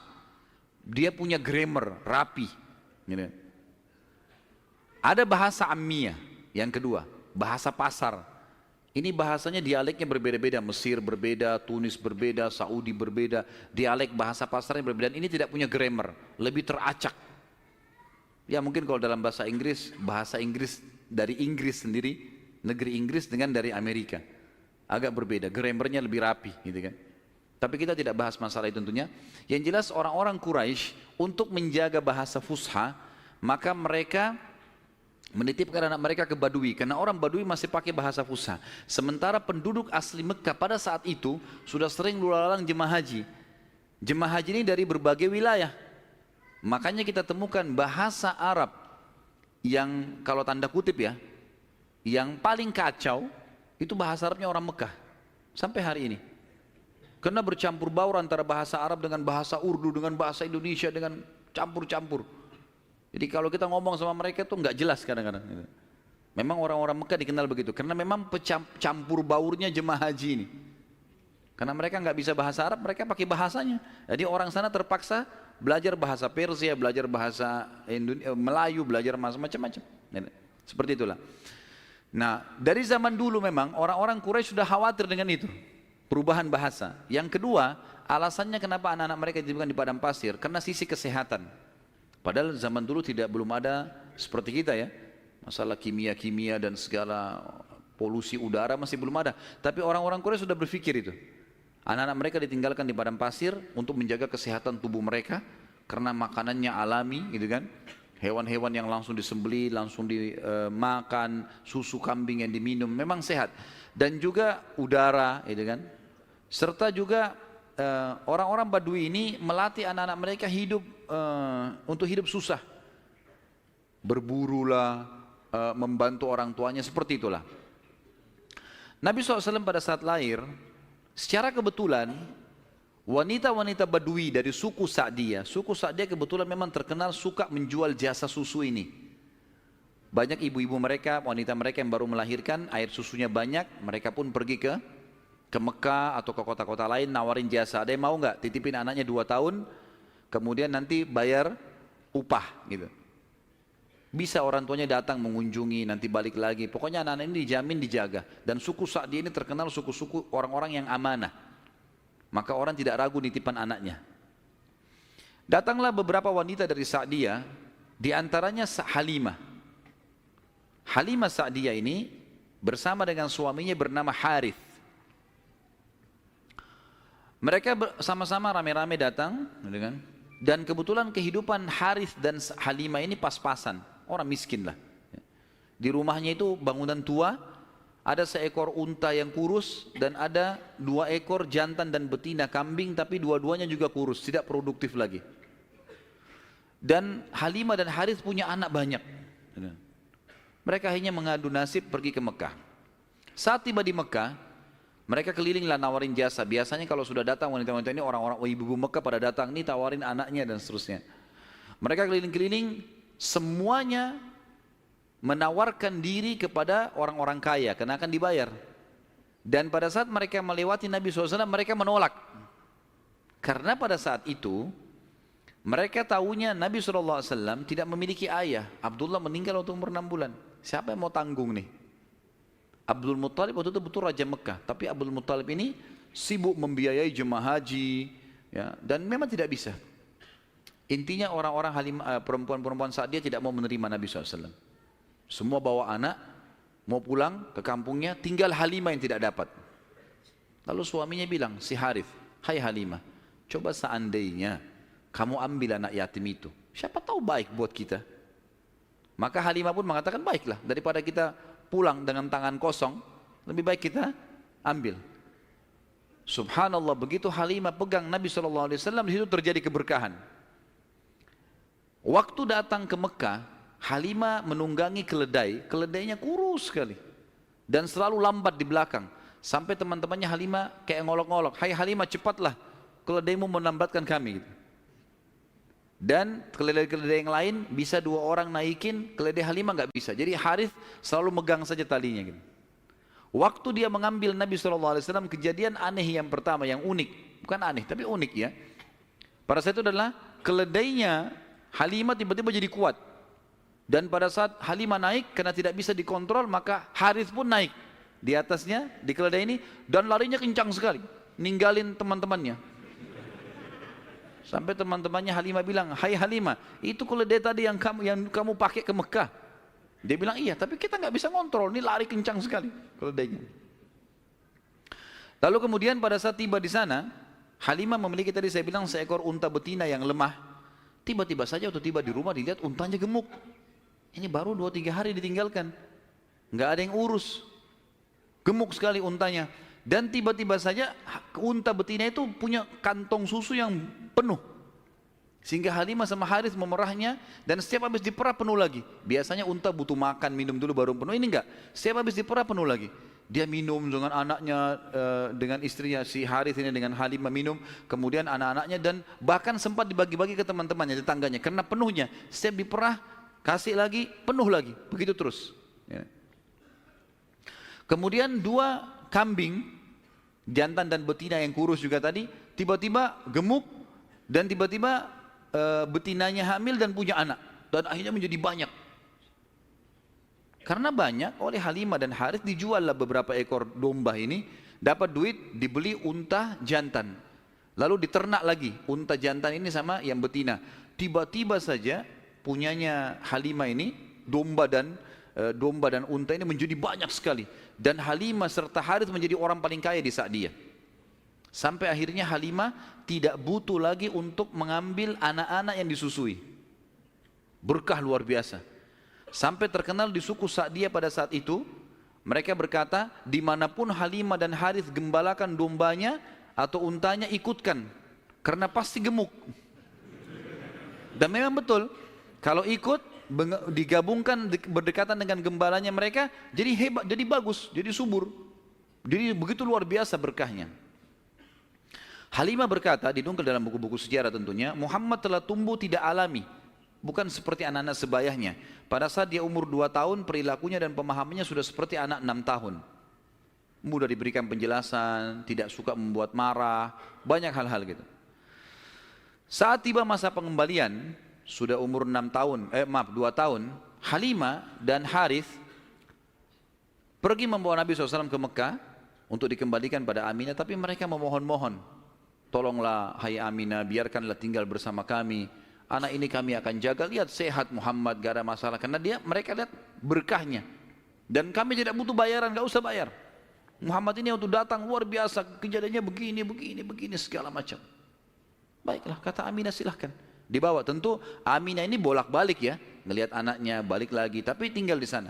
Sampai akhirnya Nabi SAW tinggal di suku Sa'diyah sampai umur 6 tahun. Sampai umur 6 tahun.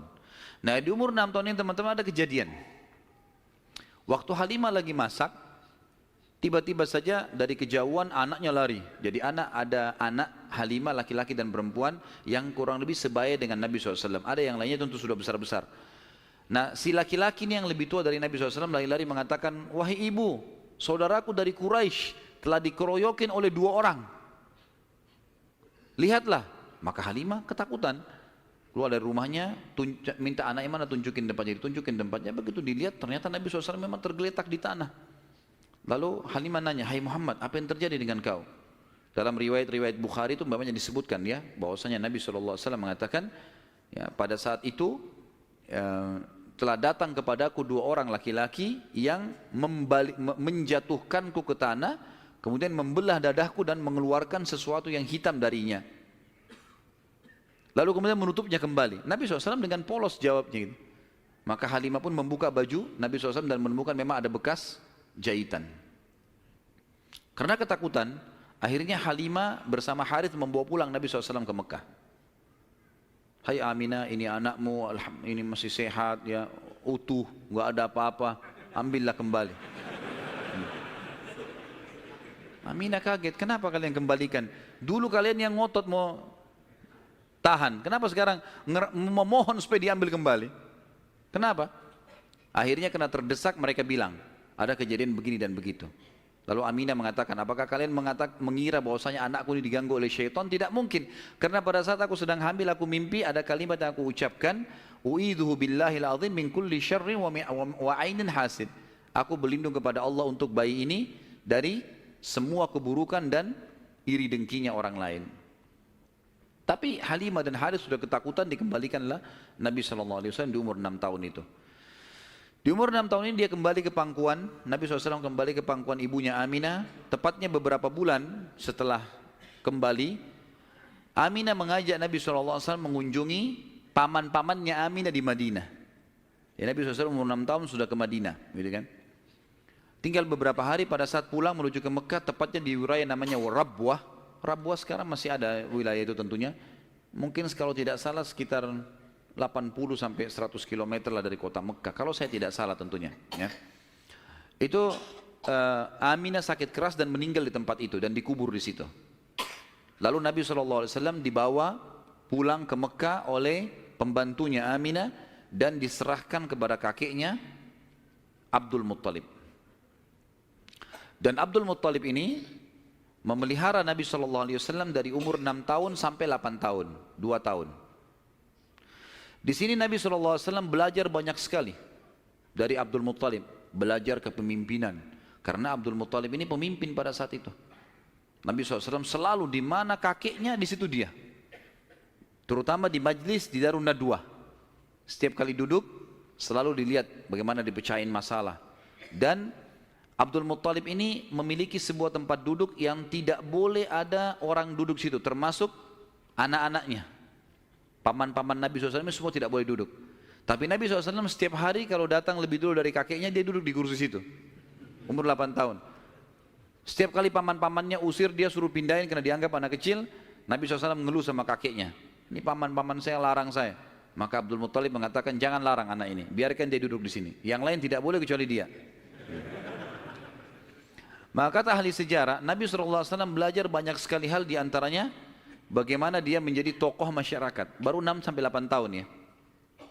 Di umur 8 tahun meninggallah Abdul Muttalib, kakek Nabi SAW. Kemudian diambil alih dan dipelihara oleh pamannya Abu Talib. Dan Abu Talib memelihara Nabi SAW dari umur 8 tahun sampai Nabi SAW mandiri. Sebenarnya tinggal serumah dengan Abu Talib sampai menikah, sampai umur 25 tahun. Tapi Nabi SAW waktu itu mulai 8 tahun, karena Abu Talib ini pamannya orang miskin, maka beliau pun akhirnya niat ingin membantu. Abu Talib seringkali dititipkan amanah gembalaan domba oleh masyarakat Mekah. Maka Nabi SAW pun mengambil alih dan memelihara domba-domba itu, datang ke padang pasir, digembalakan. Dan ini teman-teman sekalian perlu digarisbawahi, memang semua nabi-nabi dengan hikmah Allah memang dibuat atau di awal-awal umur mereka sebelum dinobatkan jadi nabi mengembala domba. Kata Nabi SAW, tidak ada seorang nabi pun kecuali menjadi pengembala domba sebelum masa penobatan. Sebagian ulama tentu membahas masalah domba ini karena domba-domba ini hewan-hewan yang lembut, kalau mereka makan mereka tidak rebutan, artinya mereka mengelompok di padang pasir. Dan pada saat lagi nunggu gembala, orang pengembala ini bisa bertafakur, melihat langit luas, menunggu berjam-jam. Jadi itu juga ada di antara hikmahnya. Nabi SAW ini mengembala teman-teman sekalian dari umur 8 tahun sampai umur 21 tahun. Mengembala domba. Ya. Ini umur di mana Nabi SAW pada saat itu mengembala atau menjaga gembalaan ini. Tentu di atas umur 21 tahun, baginda Nabi SAW sudah mulai terjun ke bisnis. Sudah mulai terjun ke bisnis, meninggalkan gembala domba, kemudian mulai berusaha. Di antara yang dilakukan oleh Nabi SAW adalah membeli beberapa produk di pasar Ukaz, pasar khasnya orang Mekah. Ya. Kalau yang saya pernah kumpulkan informasi, kalau tidak salah memang lokasinya di pasar Seng dulu itu. Tapi sekarang pasar Senen juga sudah dihancurin ya. Dan teman-teman yang belum pernah ke sana belum tahu, tapi yang sudah berangkat dulu tahu. Memang di situ sudah terkenal pasar dari dulu, tapi sekarang sudah diratakan jadi jalanan dan bangunan. Nabi SAW mulai di umur 21 tahun berdagang, dan di hari pertama beliau berdagang, beliau mengambil barang-barang kemudian beliau menjualnya.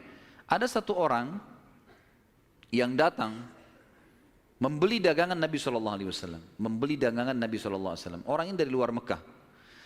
Dia datang, ini umur Nabi sudah 21 tahun ya, sudah tinggalin gembalaan, sekarang mulai masuk bisnis. Pada saat Nabi SAW transaksi sama orang ini mengatakan, ini saya bayar cash, hai Muhammad, saya titipin barangnya. Setelah tawaf, saya akan ambil. Orang ini umroh, gitu kan. Tentu dengan cara umroh pada saat itu ya, mereka sambil menyembah berhala dan seterusnya. Ini syariat Nabi Ibrahim yang masih tertinggal. Ternyata orang ini setelah selesai umrah, dia pulang ke kampungnya, dia lupa kalau dia sudah transaksi dengan seorang masyarakat Mekah bernama Muhammad ini sallallahu alaihi wasallam. Maka orang ini pulang ke kampungnya, 3 hari kemudian baru diingat sama dia. Diingat dia transaksi. Kalau tidak salah bahkan kampungnya orang ini 3 hari dari Mekah. Jadi 3 hari pergi, dia setelah 3 hari perjalanan tiba di kampungnya, 3 hari kemudian baru ingat, sudah 6 hari. 3 hari lagi kembali ke Mekah, 9 hari. Begitu tiba di Mekah, dia buru-buru ke pasar Ukaz, dia kaget melihat Nabi SAW dalam kondisi yang sama. Menjaga barangnya, tidak bergerak di situ terus. Waktu itu belum ada penyumbatan jadi Nabi ya, belum ada syariat, belum ada apa-apa. Lalu orang itu bertanya, hai Muhammad, apakah kau menunggu dari pertama saya terhadap kamu barang ini? Dia bilang iya, karena anda mengatakan suruh tunggu. Gara-gara itu keluar julukan Muhammad Al-Amin, orang yang paling bisa terpercaya. Ternyata subhanallah, kejadian ini membuat satu Mekah tersebar, bahkan banyak di wilayah-wilayah sekitar Jazirah terkenal, ada orang di Mekah yang bisa dipercaya namanya Muhammad. Akhirnya orang-orang Mekah pada datang mengamanahkan titipan-titipannya. Dan semenjak itu Nabi SAW menjadi pedagang yang sangat sukses. Salah satu strategi dagang Nabi SAW adalah setiap orang titipin macam-macam. Jadi sekian banyak orang menitip. Termasuk yang menitip sama beliau adalah Khadijah, seorang pedagang, seorang janda kaya yang memang memiliki harta. Dan Nabi SAW punya strategi dagang. Dagangnya adalah beliau mengambil uang-uang titipan orang di Mekah, lalu ditransaksikan, beli produk Mekah. Apa saja produk Mekah? Semua pedagang pada saat itu tidak terkecuali, semuanya mereka bawa emas, mereka bawa perak ke negeri Syam, baru mereka beli barang dari negeri Syam, dibawa ke Mekah baru transaksi. Jadi cuma 1 kali transaksi saja. Nabi SAW tidak. Uang itu semua dijadikan barang dari Mekah, dibeli semua barang-barang Mekah, dibawa ke negeri Syam. Barang-barang ini dijual di negeri Syam. Laku, dibelikan barang di negeri Syam, dibawa ke Mekah. Jadi double untungnya. Karena ini teman-teman sekalian, Nabi SAW menjadi pada saat itu salah satu orang terkayanya Mekah. Dan ini sekaligus membantah statement para orientalis mengatakan Muhammad, kita tentu mengatakan SAW, menikah dengan janda kaya karena dia miskin. Ini salah sekali. Karena Nabi SAW di fase dari 21 tahun sampai 25 tahun menikah dengan Khadijah itu sudah menjadi pengusaha yang sukses. Makanya beliau pada saat menikah dengan Khadijah, maharnya 20 ekor unta. 1 unta ratusan juta jumlahnya, harganya. Anggap kita hitung 100 juta saja, kalau 20 berarti 2 miliar. Ada antum sini melamar 2 miliar? Paling perangkat sholat. Jangan tersinggung. Jadi Nabi SAW melamar Khadijah dengan 20 ekor unta. Ini dusta orang kalau mengatakan Nabi SAW orang miskin. Dari mana? Pengusaha sukses, gitu kan?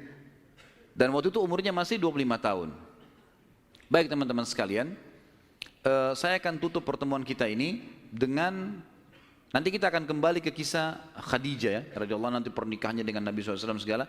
Tapi ada kejadian yang perlu saya titik beratkan. Kejadian pada saat umur Nabi SAW 12 tahun. Kita review dulu kembali.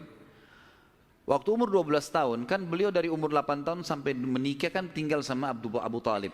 Dan Nabi SAW punya akhlak yang baik sekali, mulia sekali. Sampai Abu Talib itu sendiri malu dengan Nabi SAW di umur 8 tahun. Anaknya Abu Talib banyak. Kalau istrinya Abu Talib lagi siapin makan, anak-anaknya pada berebut. Nabi SAW duduk di pojok rumah. Enggak sama sekali. Enggak berebut. Nanti kalau selesai makan ada sisanya beliau makan. Sallallahu alaihi wasallam. Punya akhlak yang mulia dari masih kecil. Sampai Abu Talib bilang sama istrinya, khusus untuk Muhammad sisipkan makanan. Karena dia tidak ikut berebut sama mereka. Gitu kan. Baik, di umur 12 tahun, pernah satu waktu Abu Talib ini mau ke negeri Syam. Urusan dagang. Pertama kalinya Nabi SAW, biasanya Nabi ini selalu pemalu, nggak banyak minta dan nuntut ke pamannya. Khusus pada saat itu Nabi SAW bergantung di bajunya Abu Talib, nggak mau lepasin. Pokoknya dia mau ikut. Abu Talib heran, nggak pernah Nabi SAW berperilaku begini. Musyawarah sama istrinya, nggak pernah Muhammad begini. Kenapa seperti ini? Pasti ada sesuatu gitu. Maka setelah musyawarah, kayaknya dibawa aja deh. Dibawalah ke negeri Syam. Pergilah Nabi SAW bersama dengan Abu Talib dan kafilahnya. Pada saat mau tiba di negeri Syam, sebelum tiba di negeri Syam, kafilah ini melewatin sebuah gereja teman-teman sekalian, dan di situ ada satu pendeta bernama Bahira. Dan ini riwayat Bukhari Muslim menceritakan masalah itu ya. Dan sampai sekarang di negeri Syam masih ada puing-puingnya gerejanya Bahira ini. Pada saat itu di zaman Nabi SAW ada gereja ini dan sampai sekarang masih ada sisa puingnya. Saya pernah lihat cuplikannya sendiri, ada sisa puingnya di negeri Syam. Tepatnya di Syria ya. Kemudian teman-teman sekalian, pada saat melewatin kafilah ini melewatin gereja, si Bahira ini kepala pendeta di gereja itu memang lagi nunggu informasi tentang Nabi terakhir nih. Dia ngeliat-lihat di jendela gerejanya, setiap kafilah lewat dilihat sama dia, terutama yang dari Jazirah Arab. Secara kebetulan dengan hikmah ilahi lewat kafilahnya Abu Talib.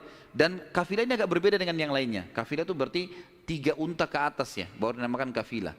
3 ekor unta ke atas baru dinamakan kafilah. Waktu lewat kafilah Abu Talib ini, ada awan yang menaunginya. Beda dengan kafilah lain, padahal lagi terik matahari. Dan tidak sengaja, kafilah Abu Talib istirahat di sebelah gereja, dan ada pohon-pohon kurma yang berderet, itu semuanya seperti menundukkan daun-daunnya ke kafilah itu. Pendeta ini perhatikan, kafilah tanya ini, kirim satu orang, tanya mereka kafilah dari mana nih? Jawabannya dari Jazirah Arab. Dari mana? Dari kota Mekah. Kata Bahira, hidangkan makanan sebaik mungkin di gereja, undang semua kafilah ini masuk makan. Diundanglah. Ringkas cerita, masuklah mereka untuk makan. Dan pada saat satu kafilah ini masuk, yang ditinggalkan di situ hanya Nabi SAW. Nabi nggak boleh masuk karena tradisi orang Arab dulu aib kalau anak kecil ikut makan. Nanti selesai orang tua makan baru makan. Tapi ini tradisi jahiliyah. Kalau sekarang antum lakukan, antum juga jahiliyah. Makan, kasih anak-anak makan. Kenapa harus disendirikan? Mungkin dia lapar, kesian. Gitu kan? Baiklah. Waktu lagi makan, Bahira ini memperhatikan satu persatu orang-orang Quraisy ini, wajahnya. Karena mereka tahu cirinya Nabi terakhir. Alisnya, wajahnya, mukanya, kulitnya, jalur nasabnya, semua jelas. Tidak semua, tidak ada tanda-tanda kenabiannya. Ini mukanya muka biasa semua. Maka si Bahira tanya, apakah masih ada dari kafilah kalian yang tidak ikut makan? Kata mereka, ada satu anak kecil di depan, kami suruh jaga barang kami. Kata Bahira, boleh saya ketemu? Oh silahkan.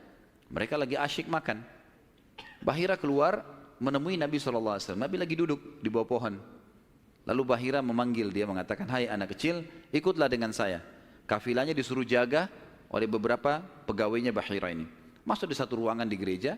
Kemudian Nabi SAW berdiri lalu kata, jadi orang Mekah begini teman-teman. Di Mekah itu ada patung namanya Lat dan Uzza. Lat dan Uzza ini 2 patung yang luar biasa dikultuskan di Mekah. Hebat patung ini menurut mereka. Jadi kalau bersumpah atas nama Lat dan Uzza sudah tidak mungkin berbohong.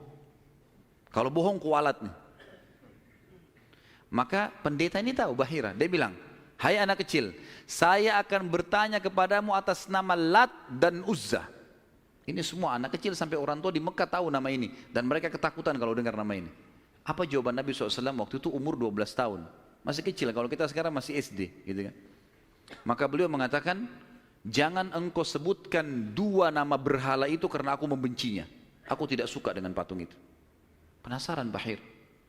Diperhatikan wajahnya, alisnya, matanya Nabi SAW. Perlu teman-teman tahu ya, ciri fisik Nabi SAW itu luar biasa.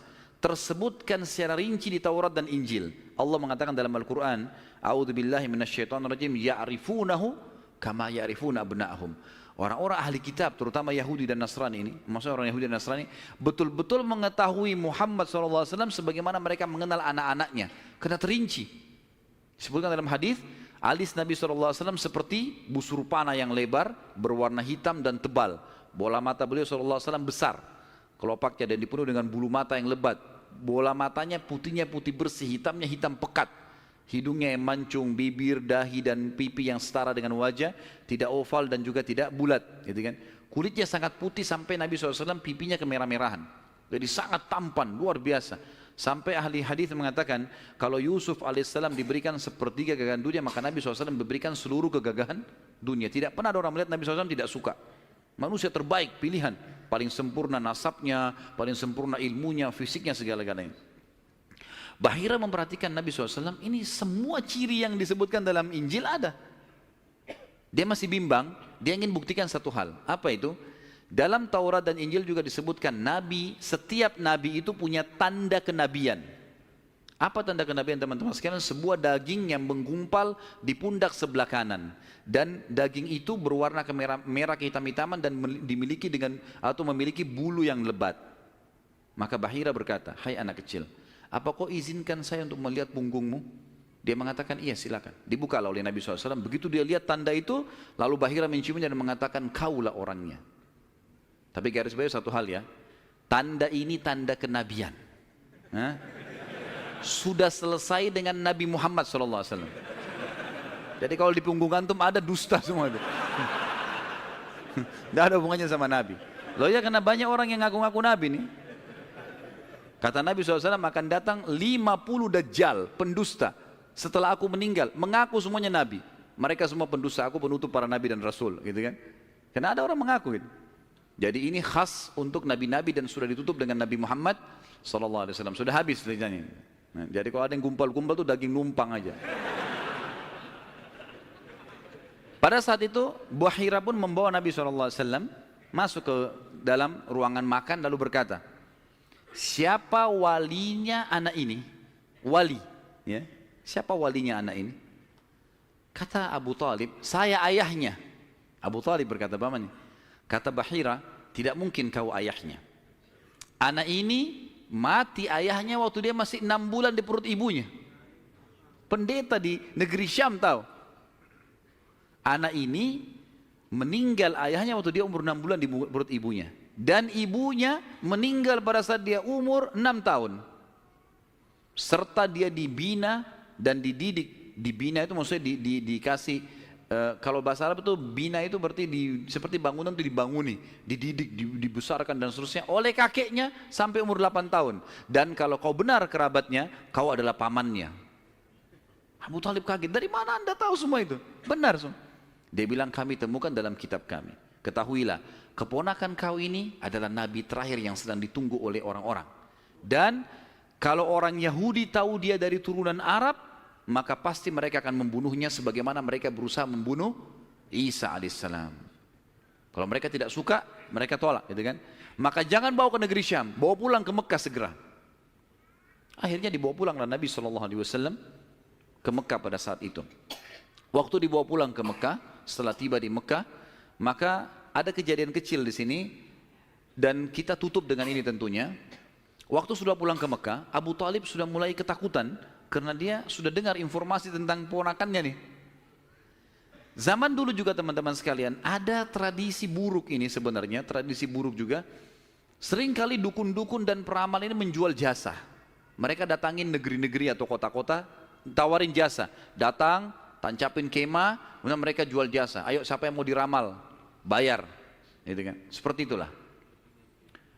Waktu itu pas Abu Talib tiba di Mekah, pas peramal-peramal lagi masuk di Mekah. Maka orang-orang Mekah bawa anaknya, suruh ramal, lihat mukanya, lihat tangannya, lihat segala macam. Pada saat itu teman-teman sekalian, Abu Talib ingin mengetes. Dia bawa Nabi SAW, dicari sama dia, mana pimpinannya dukun nih, peramal-peramal nih. Ditemukan lalu dibawalah Nabi SAW waktu masih kecil, umur 12 tahun tadi dibawa. Terus pimpinan peramal itu dalam kisah, dalam buku-buku sejarah disebutkan, memandang Nabi SAW dengan pandangan yang sangat tajam. Dan dia tidak bicara apa-apa. Dia mengatakan, tahan anak ini. Lalu dia masuk ke kemahnya. Kemungkinan dia bicara sama dukun, sama setan-setannya nih. Karena kan dukun. Ini saya nggak bisa tebak anak ini nih. Abu Thalib lihat pimpinan ini, biasanya dia kalau anak-anak Mekah datang, oh ini nasibnya begini, sudah bawa, bayar. Seperti itulah. Ini enggak. Lama dalam kemah. Abu Thalib ketakutan, dibawa Nabi SAW. Dan Abu Thalib titip pesan, kalau dia tanya, jangan sebutin di mana anak ini.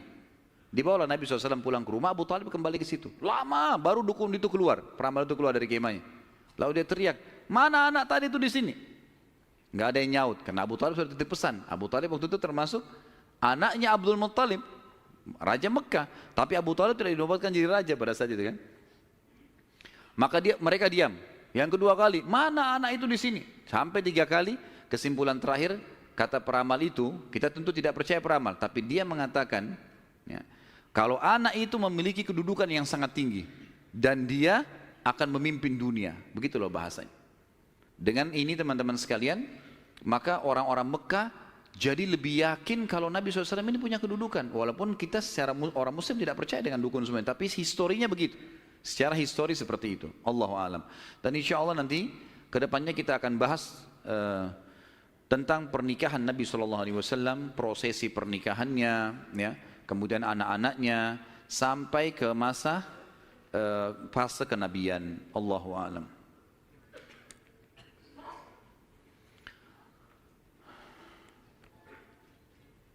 Saya akan baca pertanyaan dan saya berharap pertanyaan sesuai dengan tema teman-teman sekalian. Dan tolong saya datang jauh-jauh ke sini bukan untuk dites, ya. Jadi nggak usah ngetes-ngetes. Nah, kalau antum sudah tahu, alhamdulillah, bawa ilmunya pulang. Nah. Jadi tanya yang tidak mengerti. Kalau sudah ngerti nggak usah tanya. Nah. Apakah riwayat yang mengatakan bahwa Hamzah radhiyallahu anhu seumuran dengan Rasulullah SAW itu salah? Karena dari riwayat yang antum ceritakan, Hamzah lebih tua dari Abdullah. Mohon penjelasan riwayat-riwayatnya.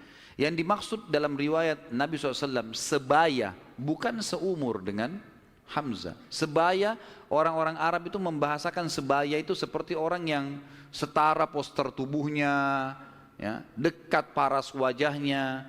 Jadi bukan masalah umur. Karena jelas sekali anak Abu Talib, Abdul Muttalib yang paling musuh Abdullah. Hamzah kakaknya memang, kakak Abdullah, gitu kan. Ya itu dimaksud dengan sebaya. Makanya waktu Hamzah terbunuh di perang Uhud itu memang diceritakan sudah tua, gitu kan? Radhiyallahu anhum. Kalau Nasrani dulu beriman, tapi kok sekarang tidak beriman kepada Allah? Tanya mereka. Kenapa tanya saya? Hah? Salah pertanyaan ini. Kenapa sekarang tidak beriman kan gitu? Baiklah. Saya berikan gambaran saja, mudah-mudahan masuk. Orang-orang Nasrani, di antara tafsir Al-Fatihah yang disebutkan oleh Ibnu Abbas radhiyallahu anhu, ghairil maghdubi alaihim waladdallin, bukan orang-orang yang kau murkahi ya Allah dan bukan orang-orang yang sesat. Kata Ibnu Abbas, ini Ibnu Abbas hibr ummah, ini ulamanya, sahabat, terutama dalam ilmu tafsir, gitu kan? Beliau mengatakan maghdubi alaihim, orang yang dimurkai adalah Yahudi. Dhalin, sesat adalah orang-orang Nasrani. Lalu dirincikanlah. Kenapa Allah murka dengan orang Yahudi? Karena Yahudi tahu betul kebenaran Islam, tapi mereka nolak. Dan bukan cuma Nabi Muhammad SAW, mereka sudah menolak Nabi Isa sebelumnya. Padahal alasannya mereka nolak sekarang masuk Islam karena mereka bilang Nabi terakhir dari Bani Israel, bukan dari Arab. Karena Arab kami nggak mau. Tapi ini dusta. Karena Nabi Isa sebelumnya sudah dari Bani Israel, tapi mereka tidak mau imani. Jadi dusta saja gitu. Maka Ibn Abbas mengatakan maghdubi alaihim, orang-orang Yahudi. Kemudian Nasrani dhalin, Yahudi tahu kebenaran tidak mau diikuti maka Allah murka. Dhalin adalah sesat. Sesat kenapa? Sesat maksudnya apa? Orang sesat jalan berarti dia tidak punya ilmu kan gitu. Orang-orang Nasrani mau menyebarkan agama mereka tapi mereka salah. Dengan mengatakan Trinitas misalnya, gitu kan. Sementara Allah mengatakan lam yalid wa lam yulad, gitu. Dan memang dalam agama dalam kelompok Nasrani sekarang masih ada kelompok Nasrani yang mentauhidkan Allah. Umumnya yang mendapat hidayah dari mereka-mereka ini. Tapi kalau orang yang mengatakan Trinitas ini biasanya sudah terdoktrin dengan keyakinan itu. Dan Allah sudah mengatakan, A'udzubillahi minasyaitonirrajim, laqad kafara alladziina qalu innallaha tsalitsu tsalatsa. Telah kafir orang-orang yang mengatakan Allah itu atau Trinitas ya. Saya sarankan teman-teman, saran saya ya, tentu saya tidak kenal orang ini, tapi saya sendiri melihat cuplikan di YouTube yang disampaikan benar. Saya belum ikutin semua serialnya, tapi saya melihat orang ini, dia ahli sejarah dari Palestina dan dia coba mengangkat tentang kenapa bisa ada Nasrani yang mengatakan Trinitas dan ada yang juga masih mentauhidkan Allah. Namanya Jihad Turbani. Jihad Turbani ini kalau teman-teman ketik, insya Allah sudah ada terjemahan bahasa Indonesia. Ada salah satu serialnya, dia menjelaskan tentang perpecahan Nasrani dan sebab-sebab, kemudian kapan terjadi, bahkan orang-orang yang mengatakan Trinitas membunuh orang-orang Nasrani yang bertauhid kepada Allah. Banyak hal yang dibongkar sama dia. Mungkin ini lebih banyak memberikan jawaban kepada penanya insya Allah, gitu kan? Saya sarankan begitu, dan insya Allah cuplikannya nggak lama, 15 menit, 20 menit gitu. Apakah Lat, berhala, adalah keturunan dari Abdul Manaf? Tidak pernah ada riwayat masalah itu. Allahu a'lam. Tanya sesuatu yang ada isinya, gitu. Karena kalau Lat, nama patung, kalau mau ditanya keturunan Abdul Manaf, tidak ada sesuatu yang kita bisa ambil. Artinya, tidak perlulah dia keturunan Abdul Manaf atau bukan, nggak penting buat kita gitu ya. Apakah Najasyi di zaman Abraha sama dengan Najasyi yang di zaman Nabi SAW yang menerima beberapa sahabat di Habasyah? Tentu saja bukan. Tentu saja bukan. Yang lebih kuat pendapat mengatakan karena Najasyi kan istilah, saya sudah bilang tadi, istilah raja seperti Kaisar, seperti Kisra, gitu kan, seperti Tuba. Jadi dibawa si siapa namanya Najasyi ini, itu nama induknya, nanti ada nama-nama orang lagi. Yang lebih kuat yang saya temukan dalam buku-buku sejarah bukan yang hidup di zaman Nabi SAW. Karena ini jauh di zaman Abraha. Ya, masih jauh sebelum Nabi SAW lahir malah. Allahu a'lam. Ya. Sudah? Baik. Mungkin begitu dulu saya teman-teman sekalian. Sesuai tema enggak? Karena ada saya temukan banyak orang tidak sesuai dengan tema. Ada juga orang yang sengaja ngetes. Lempar pertanyaan, sengaja ngetes, terulang-ulang. Dan sekarang itu yang banyak dipelintir-pelintir di YouTube tuh. Diambil lagi tanya jawab, dipelintir lagi, dibuat masalah lagi. Untuk apa ini semua? Kalau ada teman-teman yang hadir di sini, saya nasihati bertakwa kepada Allah. Hadir majelis ilmu, niat untuk ilmu. Sudah fahamnya, sudah amalkan. Semua ada pertanggungjawaban di hadapan Allah SWT. Dan saya manusia biasa. Saya bisa salah kan gitu. Tapi kesalahan saya untuk dinasihati, bukan untuk dijadikan masalah, karena semua orang salah kan. Sahabat saja punya pendapat dua kadang-kadang. Imam Syafi'i pernah punya pendapat lama dan pendapat baru. Bukan sesuatu yang manusia bisa salah gitu kan. Imam Abu Hanifah, Imam Ahmad, 4 imam mazhab ini mereka punya pendapat lama dan pendapat baru. Kadang-kadang diperbaiki dengan pendapat yang baru karena dulu pernah keliru. Wajar saja. Kadang-kadang kita salah mengucapin sesuatu, mungkin kesalahan kedangkalan ilmu atau mungkin kesalahan menyebutkan. Maka ini harus lebih hati-hati teman-teman sekalian. Bagaimana menanggapi tuduhan non-muslim mengenai kematian Rasulullah SAW yang katanya beliau meninggal karena diracuni oleh wanita Yahudi sewaktu di Khaybar? Semoga anak Ustadz yang sedang sakit diberi kesembuhan. Jazakallah khair. Amin insyaAllah. Tentu kalau saya pribadi, saya bukan menemukan itu pendapat Nasrani. Itu pendapat sebagian ahli sejarah muslim. Karena memang Nabi SAW, nanti akan kita bahas di fase Khaybar, peperangan Khaybar, beliau sempat dihidangkan memang makanan racun. Dan ada satu sahabat yang memakan makanan yang sama racunnya, itu lumpuh. Sahabat itu. Dan meninggal beberapa waktu setelah lumpuh, karena ganasnya racun itu. Maka sebagian ahli sejarah muslim mengatakan, Nabi SAW berkumpul pada beliau berkumpul pada dua hal. Kemuliaan pada saat meninggal dalam keadaan Nabi dan meninggal pada saat mati syahid. Ini ijtihadnya sebagian ulama. Tapi kita tidak ambil pendapat orang-orang Nasrani, pendapat memang sejarawan muslim. Allahu a'lam. Baik, sampai sini insya Allah bahasan kita.